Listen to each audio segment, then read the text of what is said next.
Bij deze kanaal waar Dokkum aan je midden officieel een vestingstad. Best bijzonder, want het is de 18e stad die hem bij de Vereniging van Vestingsteden ontsluit.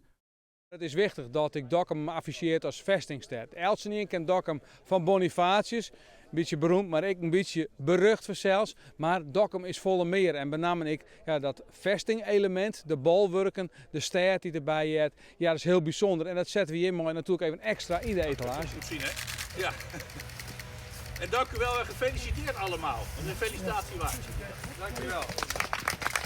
Het is bijzonder en het is ook bijzonder belangrijk. Niet alleen voor de vereniging, maar ook voor de stad Dokkum zelf. Want nu kun je met elkaar de problemen die je wilt tackelen, die kun je kortsluiten. Je kunt ervoor zorgen dat de PR, de toeristen, nog meer naar Dokkum komen. En dat is natuurlijk heel leuk voor Dokkum zelf. En wij zijn als vereniging ook trots dat er een Friese stad lid is geworden. Want dat hadden we nog niet. Voor de kanoniers uit Boertangen wie het echt speciaal om rust met haar kanon in Dokkum te zitten en te sjen. Wij hebben ook onze bolwerken, alleen Boertangen is vele malen kleiner als Dokkum.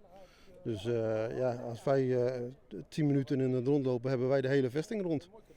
Dus en dat is hier wel even een beetje meer. Het is gewoon een hele leuke hobby om gewoon de geschiedenis te herbeleven. We zijn, zoals ze dat dan in een modern woord zeggen, een reenactorsgroep. Dus we herbeleven de 80-jarige oorlog.